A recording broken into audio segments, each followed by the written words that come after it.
team that's competing right now on the Olympics from the US side. You know, we got LeBron, you got KD, you got Steph Curry. So I feel like we've got the same panel here right now. And you know, without further ado, let me introduce those two beautiful people. So I'll start with Patrick. This guy, the guy that I started following years ago around sales, and I feel like he's like a. If you haven't discovered Patrick's content yet, which very few people actually haven't, he is popping up right now so much. It's a hidden gem. It's so cool, such a cool perspective on how to sell specifically, like in Europe and also in the States, from a perspective of a person who've managed huge teams and sent cold emails himself. So, Patrick Trumpy, your perspective today here will be so cool to hear. What's up? Thanks, Yuri. I get goosebumps hearing you talk here. Very nice. Thanks a lot for the nice words. And can only give that back. When I discovered your posts about 2 years ago, felt very much the same. And I've been following since and learn almost every day something new. So really cool Appreciate it. stuff. Also really cool that you started now your own thing.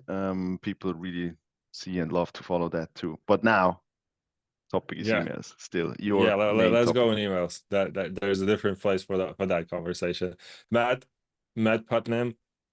Listen, I've got a chance to meet him in real life, and now I'm seeing that he's kind of the person that will be all seen on LinkedIn more and more.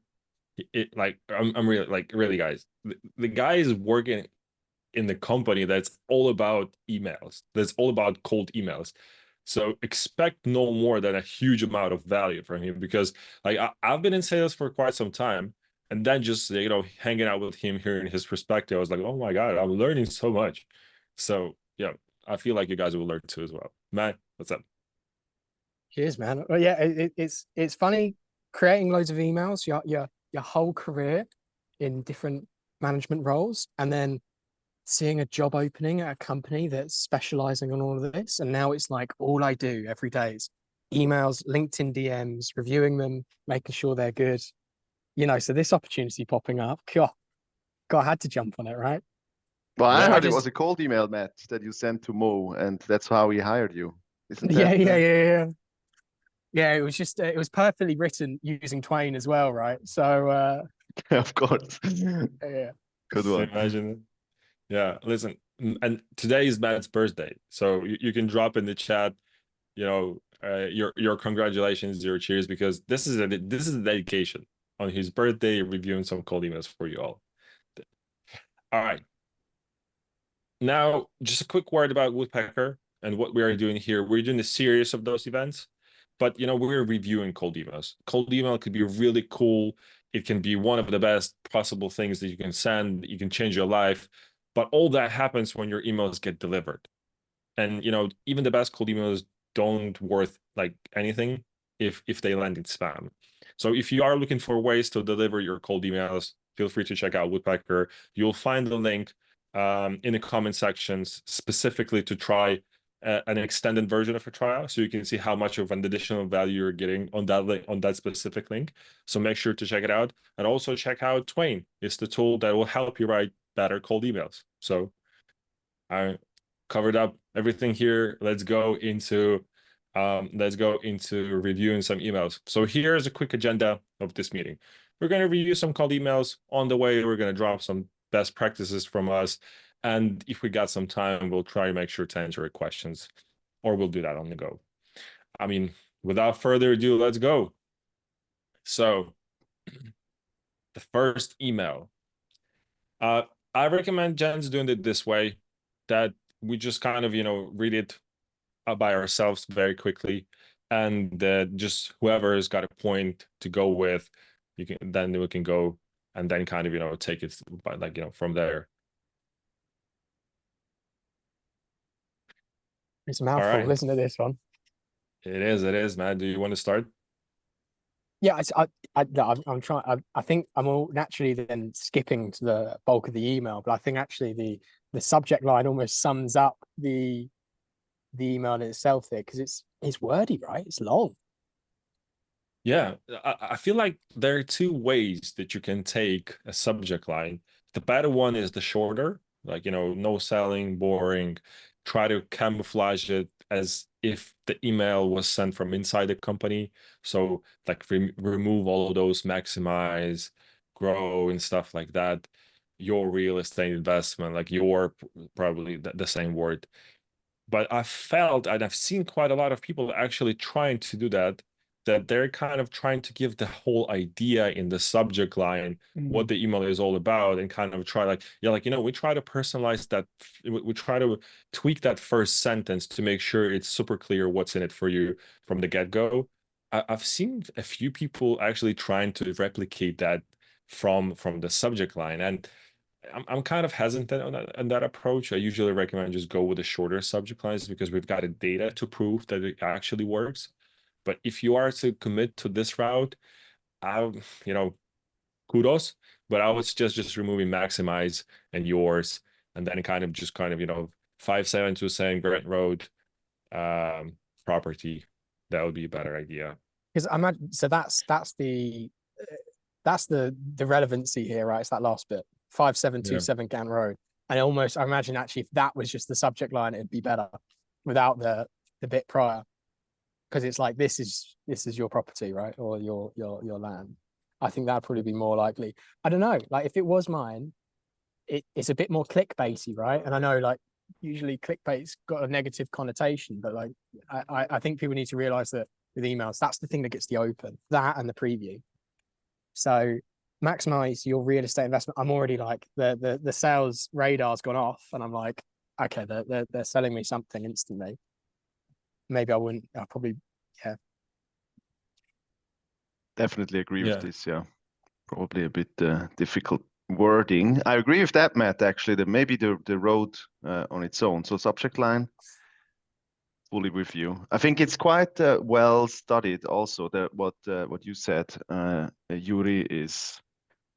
I mean, one word by far is the best option. I think it's 86% on average better than the average. Then two is like 26% better. 3 words is like 24%, and at five words, it's getting below average. That's about what it is. But if it's personalized, obviously very well personalized, the subject line very relevant, obviously very relevant, even more, then this can change. You don't have to stick to it, but the more it looks like something that comes from inside a company, the better. I think so, Yuri. Same.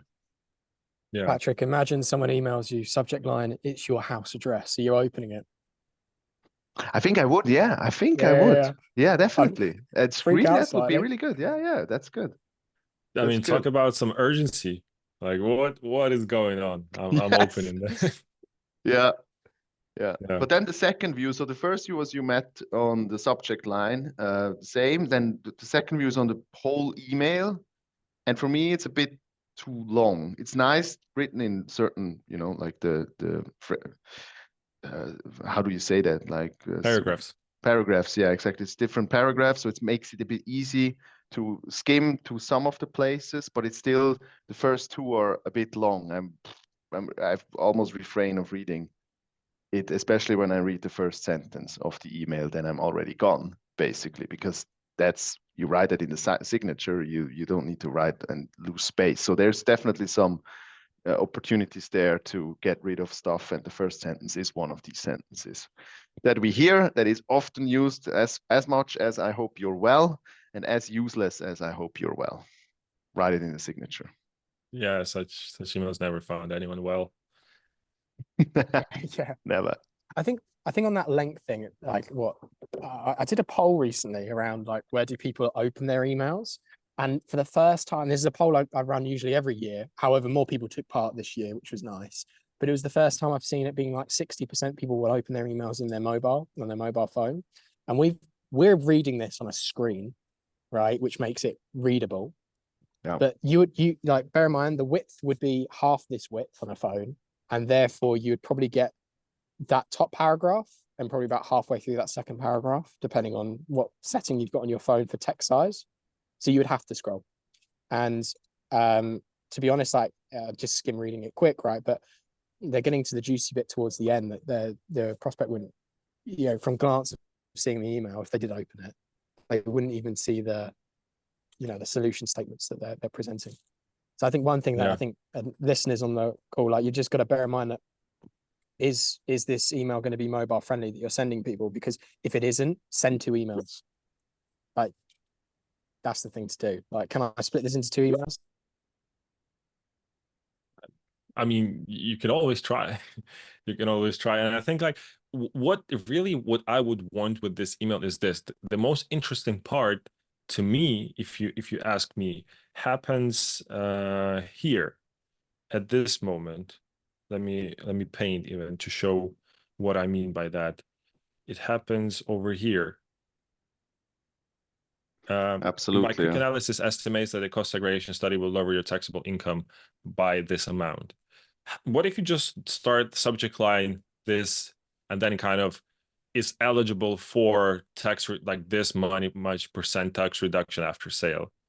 Like, I've estimated that. The kind of, we need to work with that sentence on the first one. That will hook, like, straight up my attention. It's like, for how much, like, reduction? So, and then I would just go into explaining why and how specifically, what's the, like, because now we need to explain. I feel like a lot of emailers and salespeople have these 2 problems. The first one is they don't have a cause relation, like, kind of effect in the emails. We'll help you do this, and then let's book a meeting.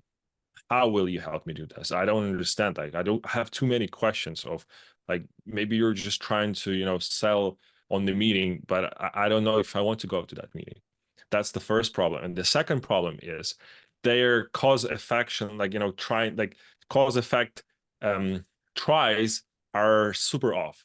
They have, like, hey, we can help you do this as we've done to a company. So let's say we can help you reduce your your taxable income by this amount. We helped another company sell their houses. Like, those are 2 separate problems. Either tax reduction is one problem and selling is a second problem. So oftentimes I see salespeople not understanding so they try to observe. So kind of they've noticed a trigger happening. People are hiring, or people are just got their funding. And all of a sudden they assume that you want to spend that money on different products. Well, that's not actually the case. They have some goals that they're trying to achieve. What are those goals? Like, you need to realize that, like, Patrick had a great post today about funding, so you can tell more about it. But yeah, I just feel like a lot of people are having those 2 problems. Yeah, fully agree. I think what it comes down, what I usually teach my sales teams, I usually teach them to look at every single sentence. When they write an email, look at every single sentence and then categorize that sentence. What it is. What is it about? Is it about the company? Is it about you? Is it about a challenge? Is it an impact? Is it a solution description? Is it a what else? Whatever else can be used, and then kind of mark every single sentence, and then you see what kind of structure you use. Sometimes it's very messy. People write in the first sentence, they write about a feature, second sentence they write about an impact, and then they write about the company and something like this. So when we analyze this one here, the whole first 2 sentences, it's actually 1 sentence, a really long one. I know 2. That's about our company, or the company of the sender, or the sender. It's about them. And I think that's something you try to teach everybody, Yuri. At least I've seen you do that a lot. Don't write about you. At least definitely not there. Not at the beginning. It's really the least important thing is that you say more about you.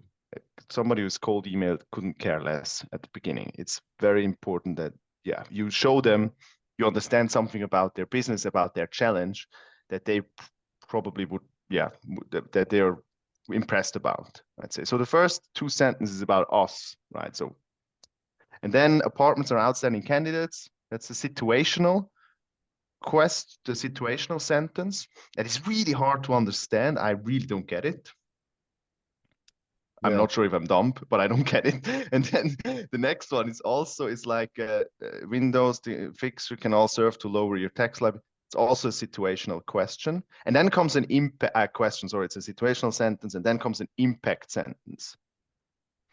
And then it's again about them, basically about us. And now you can, because what I do now is usually I say, hey, look, think about a structure. I think you, Yuri, are also teaching that there are different structures out there. There's not only one good one. I always teach the structure challenge, impact, solution, or challenge, solution, impact. It doesn't, they're different, but write about the challenge first. And as you said, Yuri, then you would use that my quick analysis, because you can also write it in a challenge way. You can say, after doing some research, I learned that you could that you are paying 830,000 of taxes too much, something like that, like a different formulation, because it's harder to hear that we pay too much than my tax income can be lowered. Yeah. Right? It's harder to hear, hey, you paid 830,000 too much, then hey, we could lower your tax income by 830,000. So I would start with this. I would definitely use that sentence, reformulate it into a challenge, and then go from there, basically. Yeah. All right. I feel like that's echo everything you said there. Yeah, like that. And even that structure of like the challenge or problem, follow up with an assumption or stat like that, and then come in with the solution that they offer. I mean, you could halve that, or explain that second bit of text in more layman's terms, like make it more understandable to more people. Yeah, and then you get rid of that whole first chunk. My quick analysis at the top, reword it slightly, and then you're actually onto something with a relatively decent email, I'd say. Yeah. Yeah, I mean, if that works, if this 830,000 is correct, I mean, then it's a really powerful approach. If they actually can do that, I'm not sure but let's assume they can, or it's correct, and this is this could be quite powerful. Yeah. All right, folks, let's move to the second message. But before we do that, just quick, as I said, promise to keep it fun. If you can see at our Zoom pictures of me, Patrick, and Matt, you can see the beard progression cycles going strong from a baby to a really strong beard. So yeah, Patrick, maybe you can share also secrets. How is that sales job helping you doing that? All right, let's go into the second one. Ooh, that's an interesting one. I don't know if that's the proper formatting, maybe, but if they are sending it this way, good luck.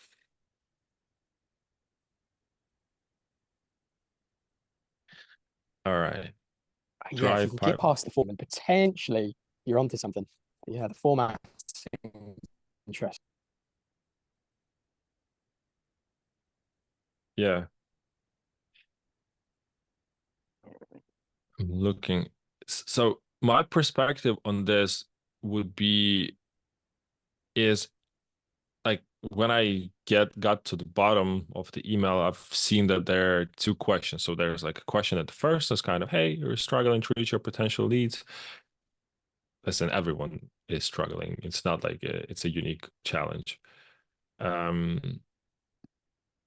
Then so there's the first question. Then we have, how about seeing a 10% closure rate? So there's a second question. So there's a clear data about that one question per email is the way to go instead of two. You're better off with no questions than having two questions, actually, if we are to see the data. Yeah, but it's just too much fluff, I think, at the beginning. If you would actually ask me. one thing before this one is an interesting one, right? Because I have an overall opinion about what is in the email anyway, and what they sell, because I get these kind of emails every day, at least 5 exactly like this. Not exactly the content like this, but it's always about that dry pipeline, no more leads. Hey, we can provide you 50 leads a week, qualified leads, blah blah blah, the whole thing. I never accepted a single one of these, because they're all so the same, so much overstatement, so much we can, again here, 30 plus sales qualified meetings with an email like this, because they sell it by writing an email. So my first thought is that's what they're going to do, write these emails. I can do that too. Not really special, is it? So immediate connection. The only guy I actually had a meeting with maybe 3 weeks ago or something, I didn't think I would ever talk or accept a meeting with a company that helps me get leads, but I did, and he cold called me. Obviously, I'm also a bit of a fan of cold calling additionally, but that works.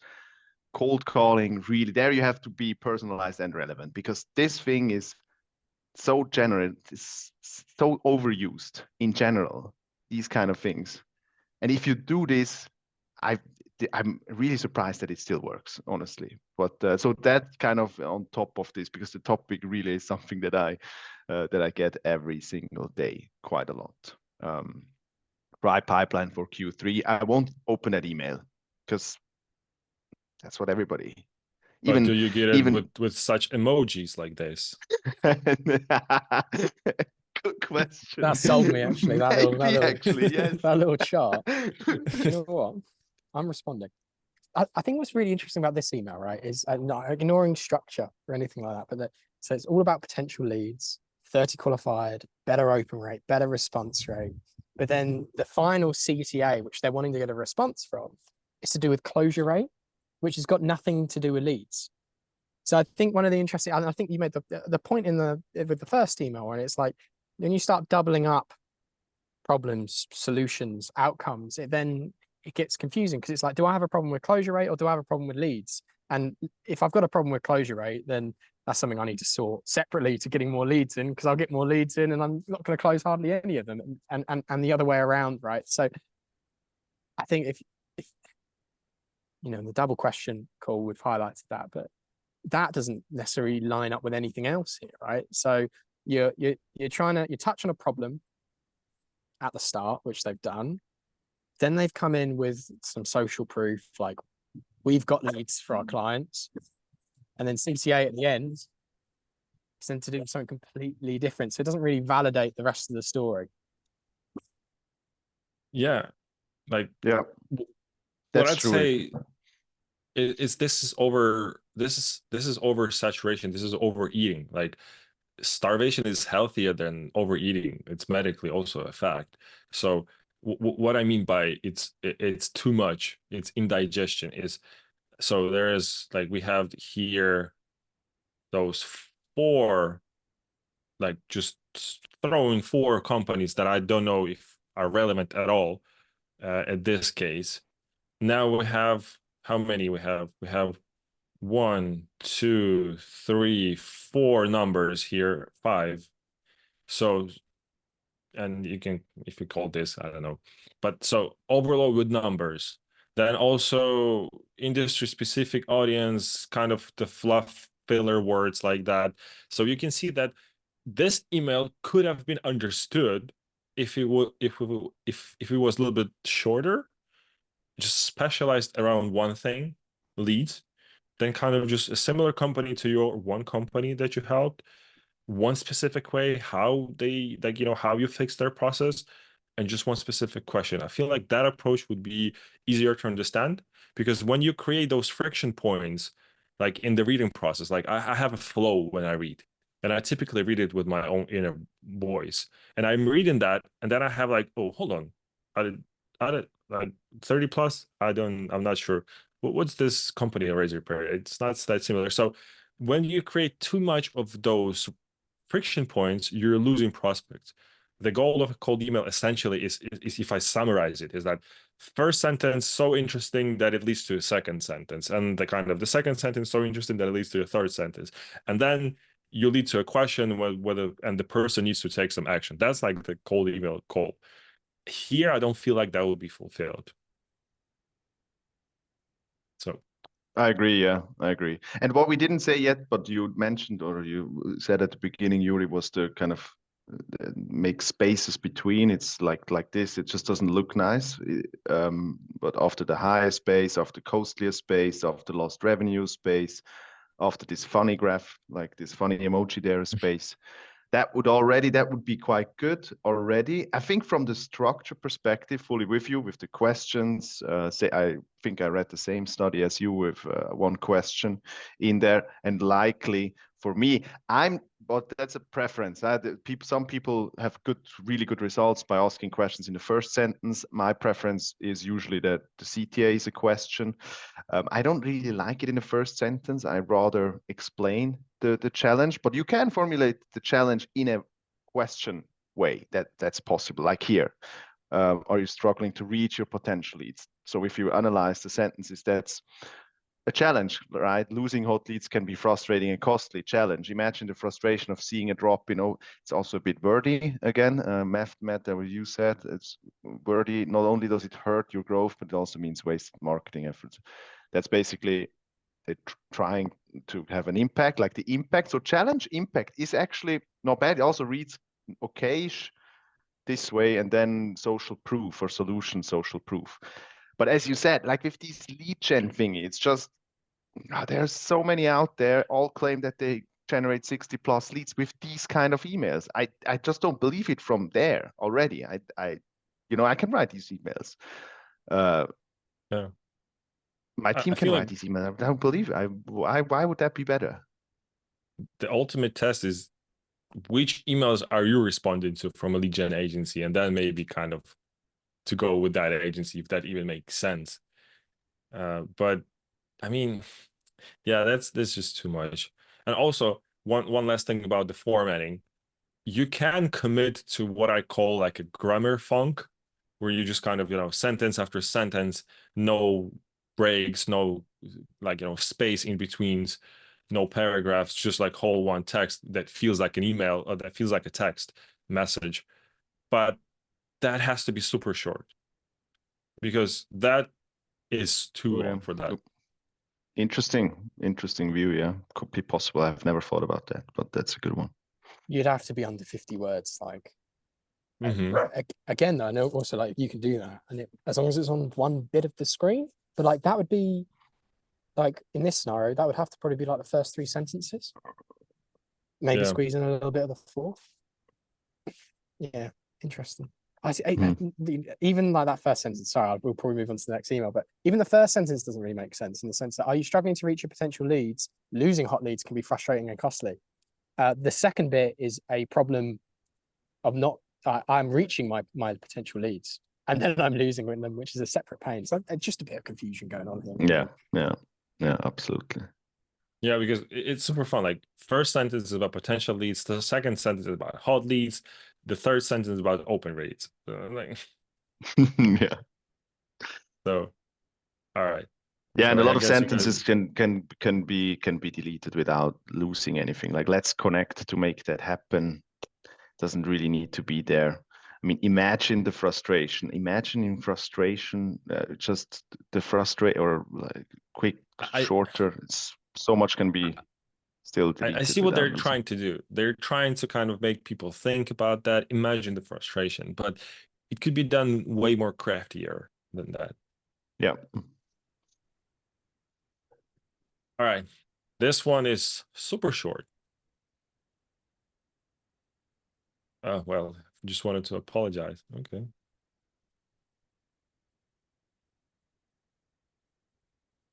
Funny how he says, let's cut the BS and get straight to it. And he does that after this long paragraph. Yes, that's my first thought. Two sentences lost by saying. I tell you what, though, I reckon this email gets opened. I'll be honest, because we can do a little tick on the left-hand side of 1 to 3 words. That's the first tick I think we've seen. Yeah, all right. I'm sorry. I'm sorry, Pat. This is what you'd see on your thing. You say, "I'm sorry, Patrick. I just wanted to first off apologize." Yeah, I think I'd open this email. Yeah, me too. Yeah, yeah, sure, that's true. That's true. I see your point as well. It's kind of like what you then go to explain. And again, it's a shorter email, right? So kudos there. It's the shortest email we've seen so far. But you could cut the whole first sentence, right? And then, let's cut the BS and get straight to it. And you know what? Bam. Oh yeah. Do you know what? I think that'd be a great email. I'm sorry, Patrick. Hi, Patrick. Let's cut the BS and get straight to it. It's the preview. I'm opening it, and then I'm probably even responding. I can get you extra 50 soap sales per month within 30 days on a pay on results basis. It's punchy. It's punchy from that I second. What is like that soap sentence. sales? Maybe soap. I mean, written to a person that sells soap or what? Or Maybe. okay, I don't think they're talking about soap opera. So I guess that's opera. just soap. Okay. It's an aggressive market, apparently. If I'm basing soap sales off this email, it's an aggressive. You've got to get straight to the point. Listen, I can get you 50 extra soap sales if you're gonna pay me. All right, you pay me, That, I'll buy 50 soaps from you. So but deal is that a done. golden soap or what? I mean, there must be a hugely expensive soap because otherwise selling soap I I don't $10 a know what piece. that means. I don't know That's what that means. fascinating. Imagine that. Yeah, I but mean, like, Matt, you're onto something. It's got the ability to be super different. It True, really yeah. has it. But Yeah, in would some way I agree. Yeah, I think so. what I would say, but yeah, Patrick, go. No, You I want to think say? I'm also a bit like at the pay on results basis. That's kind of a quite compelling offer in general, I would say. I mean, there's like theoretically not much to lose, basically, if you define well what the criterias are that something gets paid or not. So not much to lose there either. People will probably okay if they're not after. Let's cut the bullshit after so much bullshit already. Then, but still, yeah, not sure. I think the inclusion of an offer in this scenario is good, right? And I think it's one thing we haven't really touched on too much so far, but it's like there isn't actually anything wrong with offering an offer as long as you've got, the correct challenge that they're facing. And, because that's the whole point of putting a problem statement in an email, really. It's to qualify in or out the challenge they're facing. And then so in this scenario, if this person is struggling with soap sales and they need that extra 50 soaps to be sold each month, like I think it's interesting. And again, it's just so different. I think this email would be so much better though if they cut the first bit, like that first sentence cut out, straight in with the offer. I've spoken to a few of the guys and gals who use, like, for example, Clay, and they've been using Twain with it, right? But actually, you see what they do with their emails. They go in with the problem, come in with a solution statement, and a few of them have been testing the idea of offering something. And it's amazing how effective an offer can actually be if you're able to give it in a certain way. And I think this is a nice offer because it's not like they're offering a discount or anything. It's like a no win, no fee lawyer campaign, right? If you don't believe me, I'd be happy to explain on a quick call. I mean, I sometimes don't like it when people do these sort of things where it's like, what I'm offering is so unbelievable that I'm going to tell you don't believe me. And I think if you're saying that, then maybe your offer is too good to be true. Instantly, I'm a bit nervous about what you're saying to me. Yeah, I'm I'd the be same happy to here. explain. Yeah. Two things that I have problems specifically with this email. Subject line, it says, "I'm sorry," and the first sentence, "I just wanted to apologize." Kind of, you're duplicating yourself. Why wasting that space? That's first one. And the second one, you have that offer. If you don't believe me, I would be happy to explain it on a quick call. I mean, I get the point. You're trying to move them to a call because that's where you do the magic. But it'd be better just to kind of have a lower friction ask for that. Hey, like, if you want to use that, don't believe me, but is that I can send it over to you the results that I've done for a similar client to yours. I'll send you like the case study. I'll show you. But also, I'm not a big fan of using that kind of straight up because what he does is trust some damage limitation and kind of handle the objections straight away. Like, hey, don't believe me, I'll explain. So I don't know. Worth a chat, question mark, I think would go delightfully at the end. Like, Yeah. yes or no? Yes or no? Yes. Yes. Absolutely. This doesn't necessarily encourage the response, does it? I think it'd either be a case of someone will read this, and if they're really desperate for those extra 50 soaps per month, they would respond. But most people would probably ignore this first email. This wouldn't be something that I wouldn't respond saying no thanks to this email because I'm not being prompted to respond either way. So I would just ignore it. And then maybe the second or the third follow up, maybe then I would respond depending on what they said. But I think, yeah, even I'd be happy to explain on a quick call is a kind of nicer CTA on its own. But again, like the nice thing about getting a response is you're qualifying in and out. And, you know, you can't safely qualify out a no response because you don't know you don't know what stance they have on what you're trying to offer. Whereas at least if you get a no, you're like, yep, no. Okay, maybe I'll follow up a different time with you. Yes, great, cool, let's have a call. So yeah, worth the chat. Is this of interest to you right now? Is this an issue you're facing right now? Are soap sales lower than they should be? You know, just any question that's going to get you a yes or a no at the end of this short email, and I think you'd be in a lot better position. Yeah, 100%. All right, guys, let's go into the next one and see what we've got here. Okay, I already have my 2 cents on things I don't like, and I'll allow myself to start with that. I'm getting, I mean this thing. Let me draw once again. I mean this. Those listicles. I know that it's a copywriting, it's a good thing. Listicles for posts, for content, for books. It's just easier to grasp the idea around it, what you're trying to do. The problem with listicles is you're trying to overload because why do you need lists? You need like you just need to quickly explain the main ideas of different things, which kind of relates towards you throwing too much into that email. And that's kind of why I don't like that part. You're trying to like, hey, I'm gonna handle every question that you possibly can have. Zero commission. Here's what I'm doing. Post showcase, kind of stuff like that. Yeah, that's the bit that I'm kind of on the fence with. I don't recommend using lists in the emails. Think about this way. The best emails that are getting responses, those emails have a flow.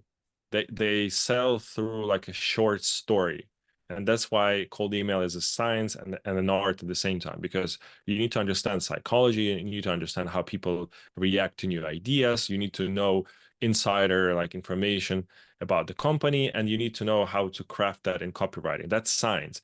And art would be compelling a story around that in as fewer words as you can possibly, but to make sure that every word counts. That's an art. So lists are not a part of it. So you're just better off like Twain does. Every email that you generate in Twain, just read in sentence with a kind of flow, a small flow having to it, main ideas. So yeah, that's my 2 cents. So just on that note, right? So yeah, completely agree. And what they're trying to do is, and it does stand out from the page for the listicle stuff, right? It does stand out. What's really interesting about this email is I was just having a look at the opener. I just got stuck on the opener. And I think this is a really good example where you could probably just go a slight extra step. So I'm guessing this is going to someone who creates illustrations, right? That's a safe assumption to make based on what it is. My dad's been doing art. He names what his art is and stuff like that. And I think there's a really good opportunity there to just reference something specific about the illustrations said person's doing. Because actually, this is almost a really good opener. But like, love what you're doing creatively. Your illustrations are highly imaginative. And but the thing is that I could send to anyone who's to do with art, right? But imagine if it was like, I love what you're doing creatively, especially art piece. And then I'm going to skip down 2 sentences because that next block of text, like I'm reaching out to you from Raw Artists Canada, female-led Canadian-owned artists. Again, it kind of comes in about the I, me. Again, maybe have that later on. But imagine how flattering it'd be if it was like, hi, Patrick, love what you're doing creatively. Your Trumpy illustration is one of the favorites I've seen in a while. how about showcasing it at Toronto Transcend, right? That's me going, this art piece is so good that you've made, Patrick, that I think you should have it here. Like you need to get this here.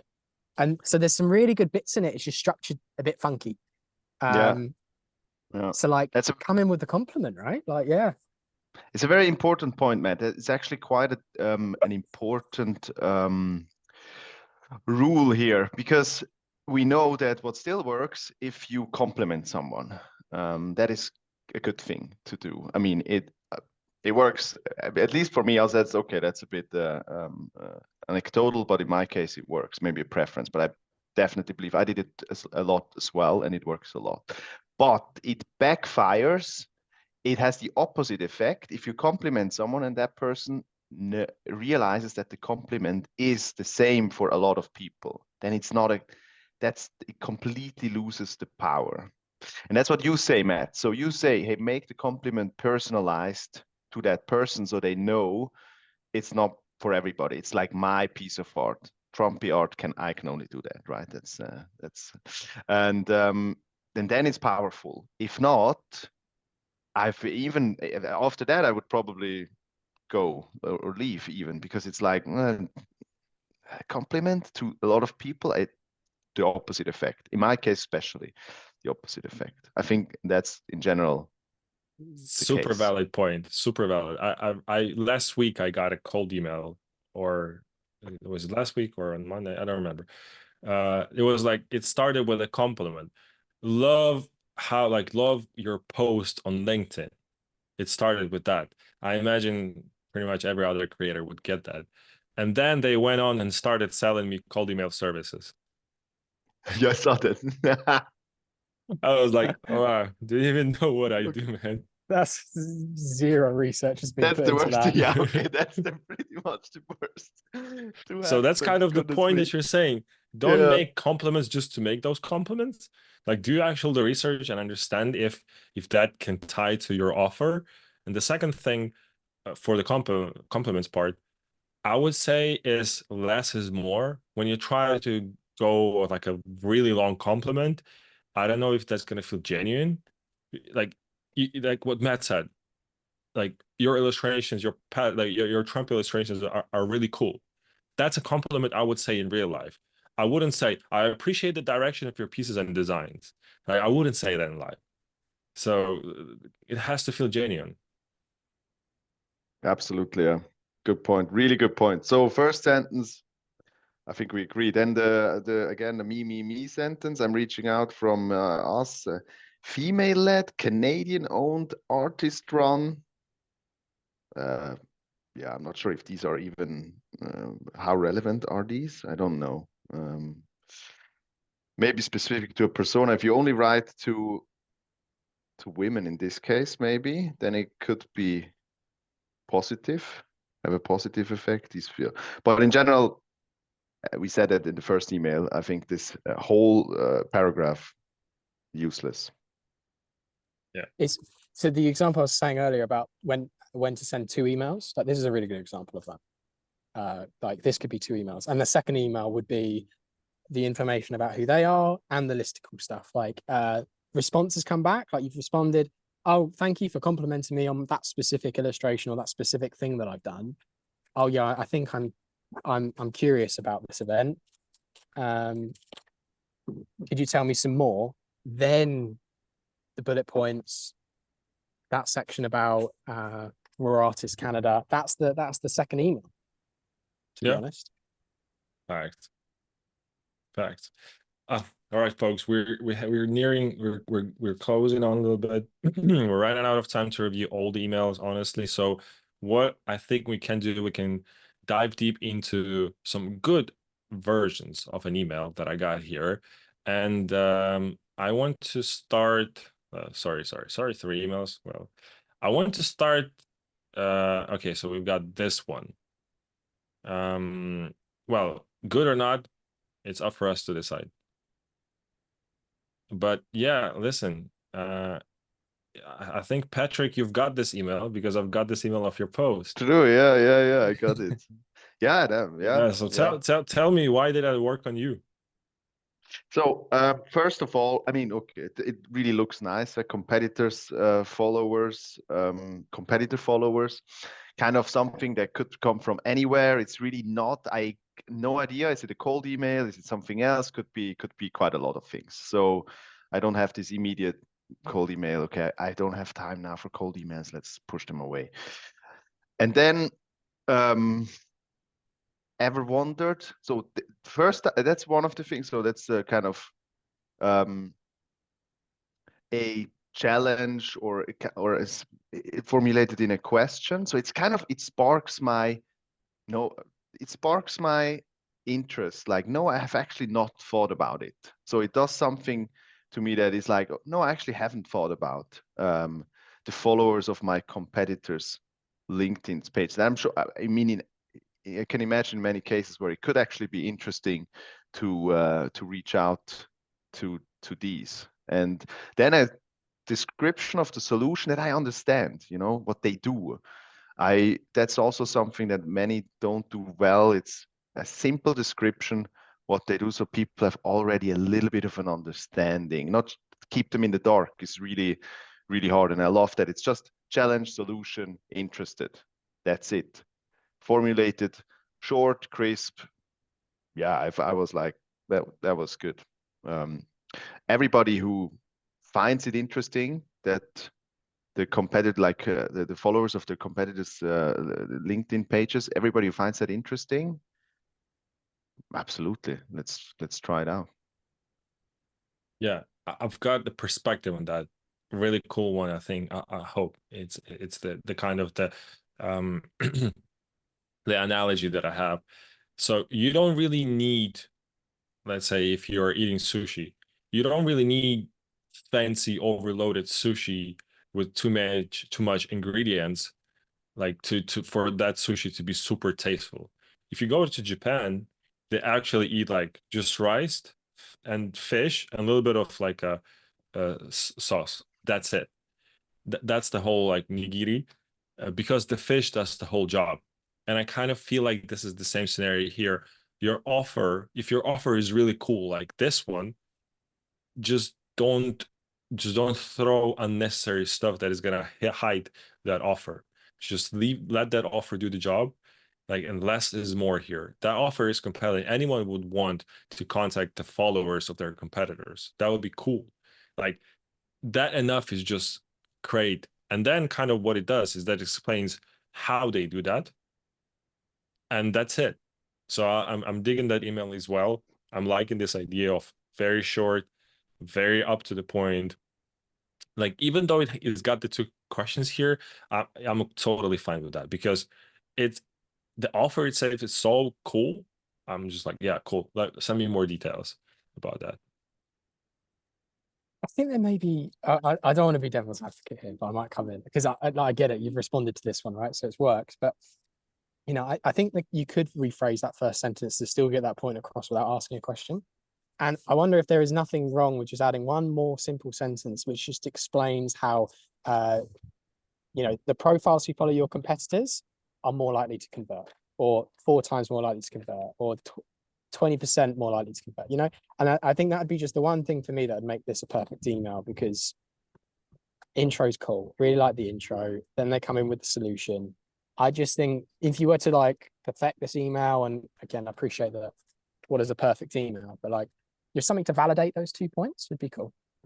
Love it, yeah, love it. Good points, Matt, for sure. I agree. Yeah, what I what I add, probably the last thing about it is there are levels to cold email, and level 0 is the absolute garbage. Level 10 is the most relevant personalized cold email that you can ever get. It depends on you, which level are you willing and have the necessary information to take that email towards. What I would do to take this email closer to level 10 as much as I can, as close as I can, I would just look at who are their competitors.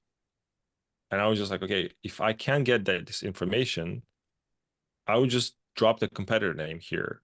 So I would just like put, let's say, Woodpecker's competitor here, or Twain's competitor, or whatever, if I'm or task-based competitor that I'm reaching out to. And that I would say their followers. I was like, okay.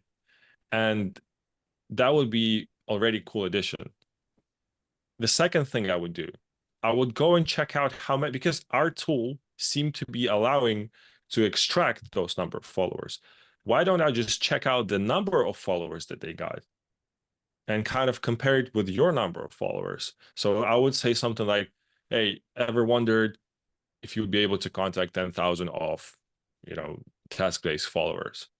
That would be a great addition to what you already got at, like, 25,000 that you already have in task-based. So, and that would be great. So I would try somehow to leverage those numbers. And I think that's such a good point. And that's such a lovely way to demonstrate you've done research and made it relevant.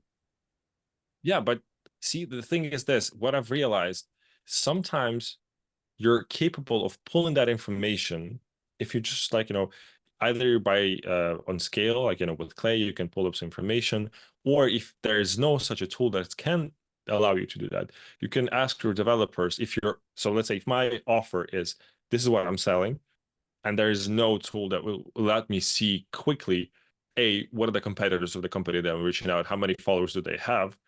I would just ask my devs to quickly write something like that scrapes that information. And anytime I just plug the list of people, I'm getting their follower number and the follower number competitor, 2 or 3 competitors, and their follower numbers. And then I'm just plugging here and there. There are different competitors and different emails, and just keeping pretty much my message the same. And that's how you take that email to a next level, which feels super, super relevant, super interesting, well researched, without even breaking a sweat.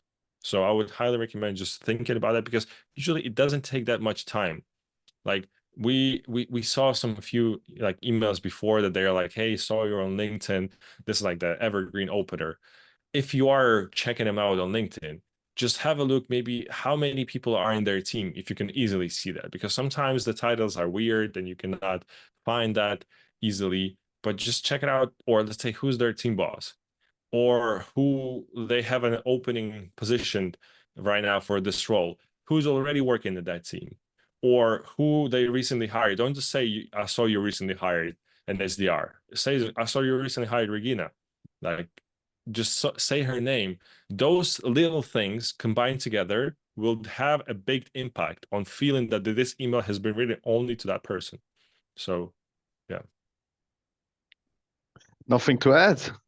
I really like these additions. Mic drop. Yeah, guys. Well, we've got 5 minutes left for the event. I think we have one good example here. Now, that's I want to give you guys the flowers, and especially for Matt, for once again on his birthday, like a champ, absolute Chad, showing up here, dropping value bombs on cold emails. So thank you so much, man. Pat as well. Oh, you've got arrived. The beer's just arrived. Well, listen, it's good that it's just arrived. It's good. You're gonna take that cold sip, cold email, cold sip. So, yeah, listen, Matt, tell us what Twain can help us with, because it's super relevant to people who are here right now on this event with us. Yeah, certainly. I mean, if anyone's not come across Twain previously, it's a writing co-pilot, but built specifically for sales reps. So it's got all the best practices built in, whether you're emailing or sending LinkedIn messages. You can just pop the information around the personas you target, and Twain does all the heavy lifting. So you'll be sending good quality emails every time, good quality LinkedIn DMs where you're focusing on problems, offering a relevant solution with nice call to actions, right? And we obsess over just that. That's what we do really well, and that's what we're continuing to build. So you can try it for free as well if anyone's interested. Just go to twain.ai. Yeah, Twain is amazing, honestly, guys. Patrick, tell us what TaskPace is all about. Yeah, that's a bit more complicated. Probably no, it's not. It's actually not too complicated. But so, not sure if someone here or some of you have already did some like learnings online, like digital learning, where you watch a video and then you read some text and you want to learn something new. And with learning something new, something that is essentially solving some exercises around that. Very often it's most digital learning platforms use multiple choice, because with multiple choice, it's quite easy, Yuri, to say, hey, Yuri, you said A is correct, but it's actually C, so you're wrong. But that's really difficult when it comes to very open exercises. Like when I write a question, something like, what does a good cold email? What is make? What is a good cold email? And I expect like this answer from you, because it's not an easy answer, right? It's not just one sentence. It's a text, and evaluating a text and giving you feedback on whether you described really well a good cold email or not is quite difficult. And that's what we do, not with cold email questions. It's not nothing to do actually with sales, but it's in all digital learning, e-learning platforms. They usually have exercises, and they want to make more open exercises, because the learning effect from open exercises is so much stronger. Everybody did it. I went to university, and in some classes I had to do multiple choice exams. Very easy. Usually, you just learn by heart, and next day you forgot everything again. But when you had very complex, like case studies or cases that I needed to put out long answers, that's where I learned more as well. But this is so difficult for professors to correct. Takes them months to correct exams with these kind of answers, and that's what we completely automate, actually. Well, listen, looks like a really solid tool. And last but not least, guys, Woodpecker. Just gonna quickly run back here. Anyone who's watching, if you need, but you have that email. Twain helped you write that email. Now you need to send it, and you need to make sure it lands in the primary folder. Then look no further. Check out Woodpecker. We've got a special offer for you: 30 days, 500 emails. There's like 10x pretty much the offer from what we usually do. So links in the chat. Thank you so much for hanging out with us on a Friday. We're absolute nerds, spending our Fridays talking about emails, but we try to make it fun, and it was pretty cool. I really appreciate, guys. Matt, Patrick, you both are my favorite. I would definitely say top 5 people in Europe I'm following. Oh, we'll take that, Patrick. We'll take that. Yeah, we'll take that, and we'll take the cold beer as well now. Thanks a lot, Yuri. Yeah. Great session. Great Thank you series. all. I really like that kind of. That's a really good idea. Whoever had this, that was smart. There we go. No shameless plugs, but hey. That's why he gets the big bucks, man. Yeah. Kudos. All right. Kudos to that. Thank you all, and have a great weekend. Cheers. Cheers. Thank you. Bye. Bye.